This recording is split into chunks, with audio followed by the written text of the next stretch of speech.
John Ackerly, thanks for being here today. And John Doyle, thanks for being here today. My name is Matt Howard. I'm the Chief Marketing Officer at Virtru. Um, this is a hash it out. We wanted to have a quick conversation with some subject matter experts as it relates to some news that broke this past Saturday in the Wall Street Journal involving a cyber attack that was tied to Chinese government penetrating the networks of some very large U.S. carriers, including AT&T and T and Verizon, and kind of get some perspective on what does that mean with respect to this. A, how what happened, and then B, what does it mean with respect to kind of this long-standing tension between national security and law enforcement interest and the desire for personal privacy. So John, I'll start with you. Kind of quick perspective on the news you saw this past weekend. John Doyle or John Ackerly? You're gonna have to be more. We got two Johns John. rocking here. How about John Ackerly? Yeah. So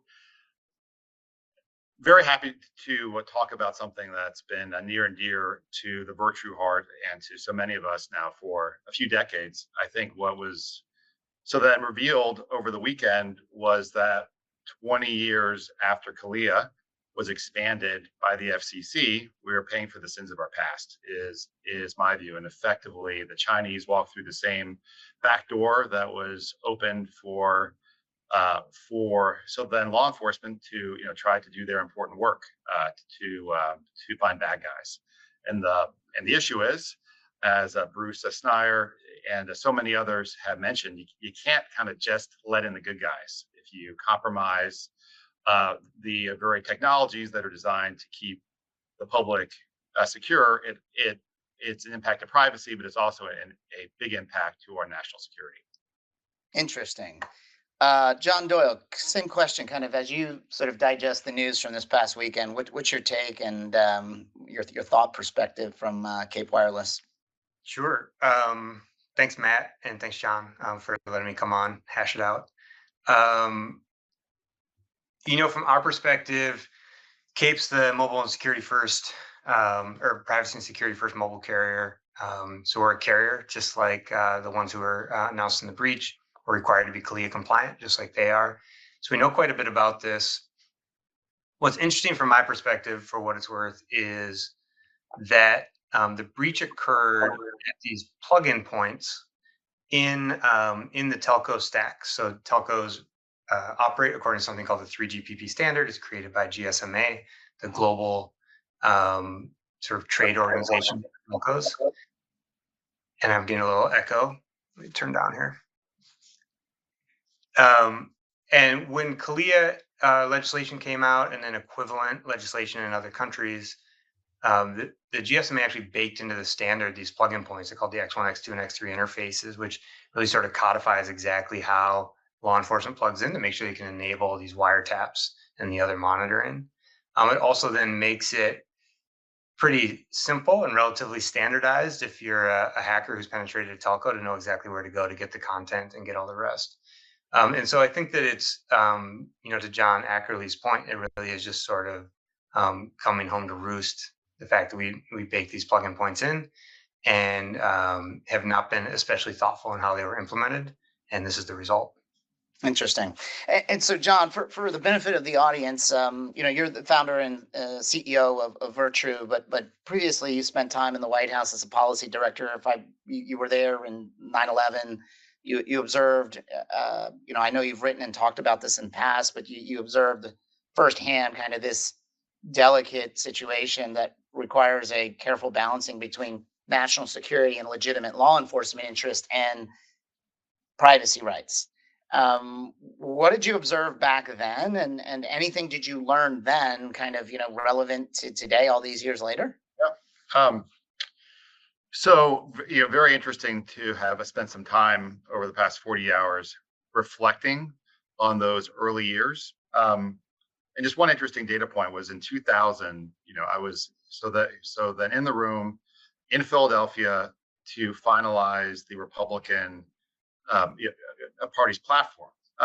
And we included explicit language in that platform opposing any government mandates to then undermine information systems. Um, and during the campaign, we took both Clinton and Gore to task about the old Clipper chip, which was really an idea where you would have a government escrow of encryption keys as Mm. being bad for privacy, bad for security.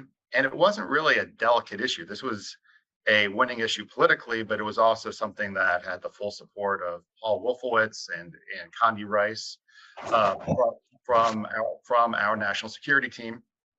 And then if you actually look at the 2004 platform, that language was pulled out, and there's a more anodyne language about promoting it, so then innovation and then having the right balance. And I'm not undermining the complexity of doing the work to find bad guys, but at the end of the day, the balance was before September 11th very clearly that from a security perspective, you should not be undermining the technology that we rely upon.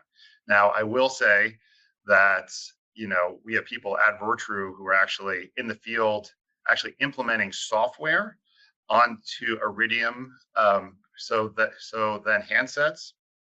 And there was a question about whether these backdoors were so then helpful in finding Osama bin Laden. He was a customer of so then of Iridium back in the 90s. So I'm not saying that there are no benefits to these backdoors, but clearly overall, when you think about our security posture and what China just had access to for effectively months, even years, our position is super clear, and it was very clear back in the day as well for us. So a very rich history here, and I think this example probably ends that debate.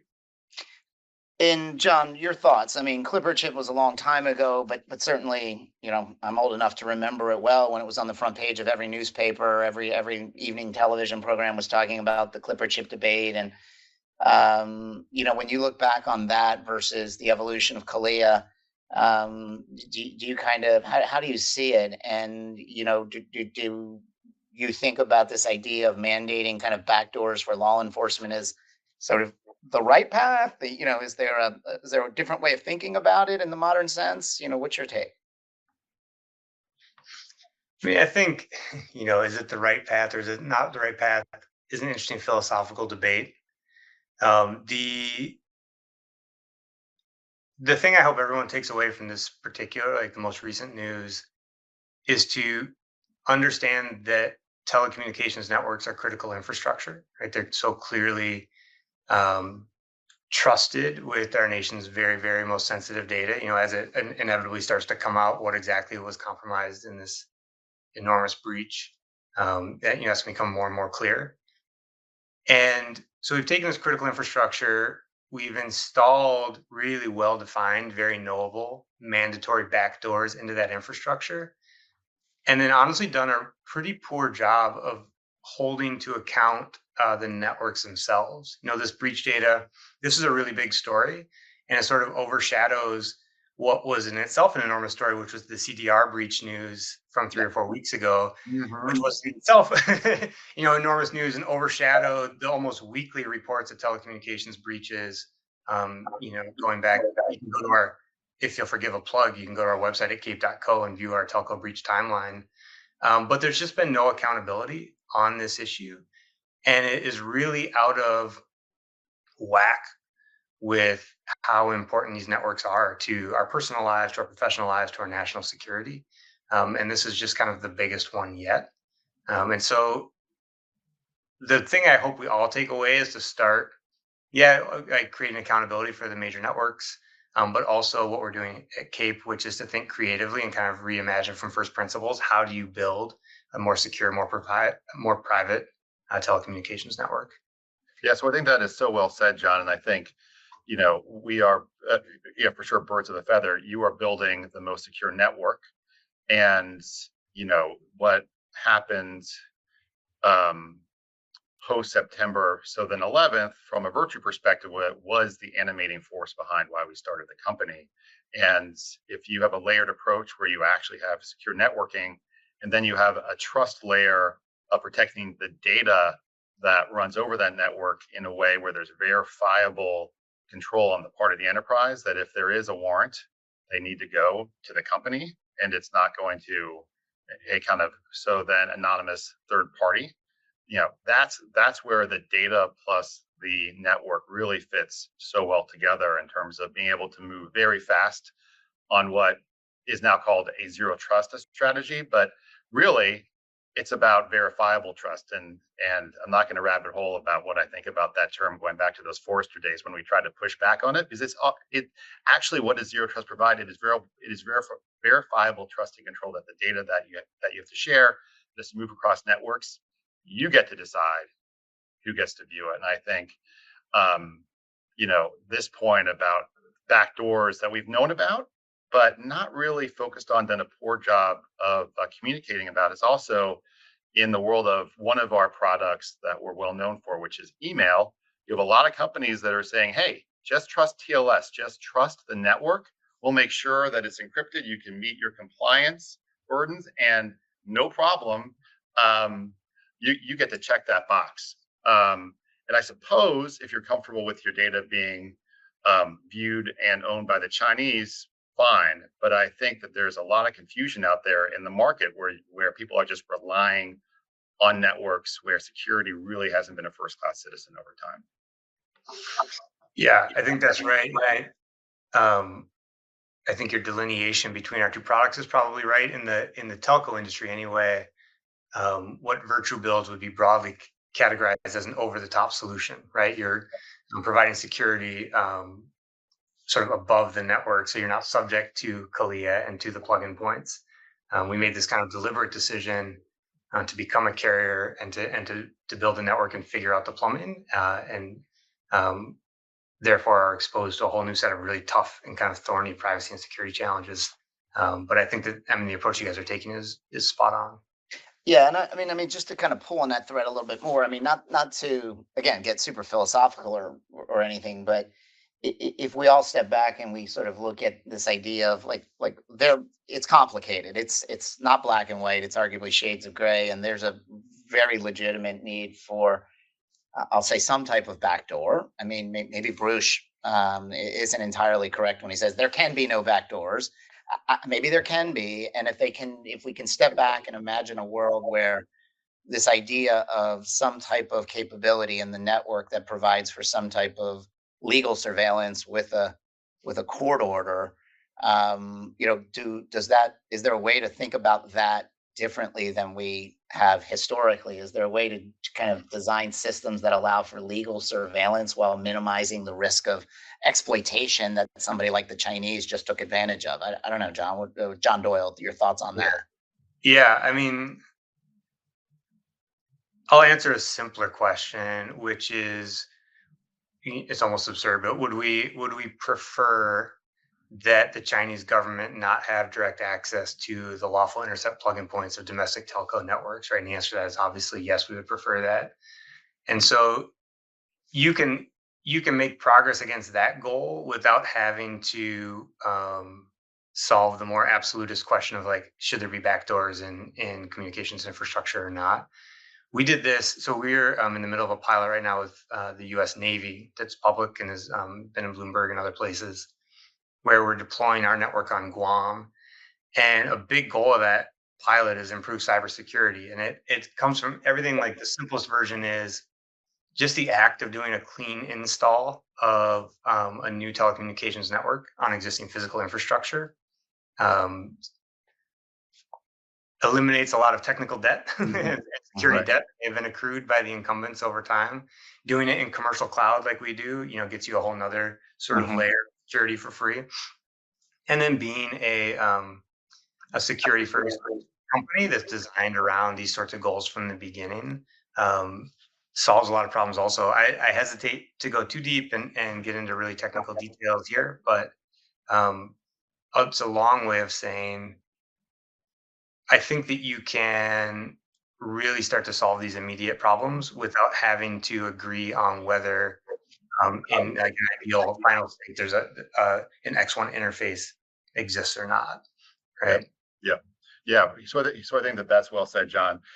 I do think just to say that, just to kind of put it out there as a starting principle, I think it's extremely important to be very clear that white, not black, i.e., there should be no backdoors, which implies in the dead of night. I do think that through technology, and this is what you've been doing, John, and this is what Virtu's been doing, you can move the needle in a very dramatic way where you go from trade off between privacy and security to you can actually do both. And at Virtru, we are not Signal, right? Nor are we even Proton Mail, where it's really about preventing the individualized search warrants based on probable cause. And if you use free software, you'll be protected. At Virtru, we are very clear that if it's a search warrant based on probable cause and you use our free software, we will comply, right? And we will give up the keys, and then law enforcement can go to Microsoft, they can go to Google, they can combine key and content. But there is a separation of duties. There is a division from a trust perspective where blanket surveillance orders, those we can't help with, and we won't help with, and it's a very different ball of wax legally. And for the enterprise, where you don't want Virtru in the middle like that, you have an enterprise version where you can deploy your own key server, and then it becomes a conversation for the New York Times with government. We are completely out of the loop, but like we're very clear in our trust center about what we do or don't. Or you have a disconnected version of Virtru and your DoD, and you just run it that way. So I think really where people get in trouble and organizations get in trouble is when they hide the ball about what's going on or they overpromise, and that's where we try and be super careful and clear. Yeah, I think, John, you made a really important distinction that honestly should get socialized a little bit as this conversation about the breach plays out over the next several months, which is separating a backdoor as something that's accessed under cover of darkness, right, from legitimate, and you can quibble at the margins of what's legitimate and what's not legitimate, but legitimate requests to access information, whether you're law enforcement or an enterprise or otherwise. And the key that I know Virtru cares about, and is also key to how we think about it at Cape, is building the technology and building the tooling to enable fine-grained control of that, how you want to answer that question, who should have access and when, rather than just stumbling on backdoors. Yep. Yeah, Yeah. 100%. Well Yeah. said.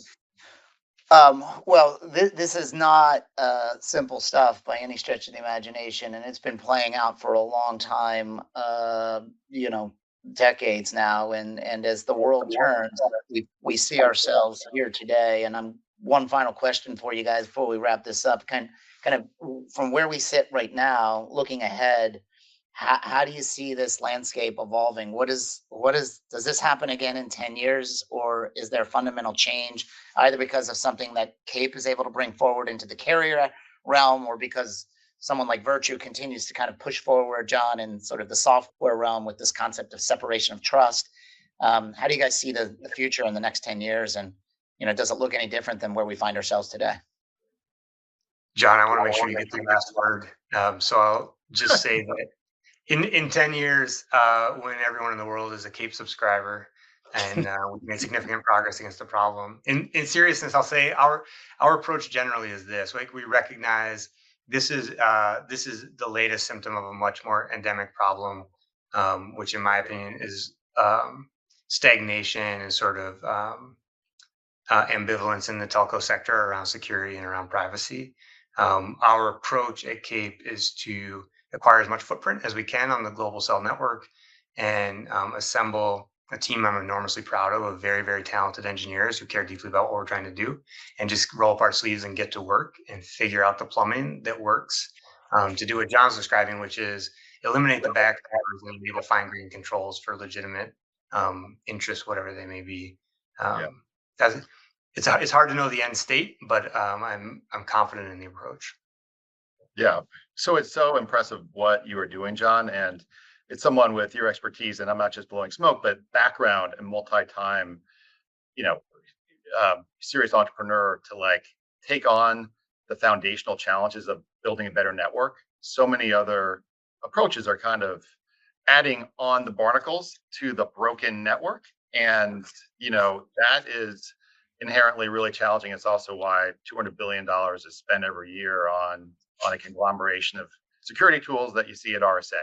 If you can get the network right and you can get the data piece right, I think we're moving the ball forward in a very meaningful way. And you know, for Virtru, it's been 12 years. I have said this to the team, but we're just getting started. We are in the first or second inning, and I think what's optimistic amid all of I mean, sometimes I beat my head against the wall because it's like, wow, I was in the White House 20 years ago, frustrated, and have we moved the ball forward at all? I don't know, but I do feel like there is, and I was joking around about zero trust, but there is a tectonic shift happening. And I think the combination of this architectural approach, of the fact that you have these new foundational models and tools where data needs to be shared, not just to prevent this kind of backdoor risk, but to drive business value. We are moving from an appreciation, and I hope this story is going to shed some light for people, that you have to move to a much more micro security approach, right?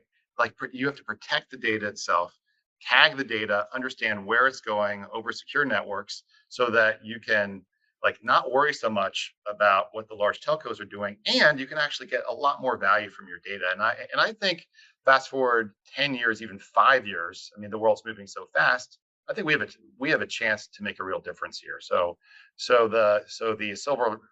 The silver lining from all these terrible stories is, can we take advantage of it to make real change happen? So that's my final word.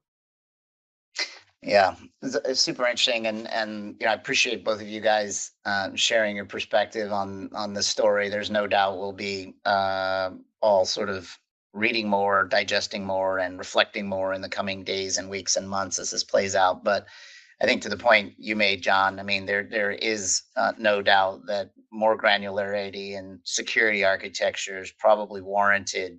If the perimeter and $200 billion a year hasn't prevented breaches, maybe we should rethink how we do architecture. Maybe we should rethink it from a systems perspective, from a platform perspective, which is exactly what John and the team at Cape Wireless are doing with respect to the carrier realm. These are not easy problems to solve, and you guys have both been doing great work, both at Virtru and Cape Wireless, on this front. Appreciate you taking a few minutes to join us today, and we will catch up with you guys on the next episode of Hash It Out. Thanks. Thanks a lot, Matt and Thank you so John. much.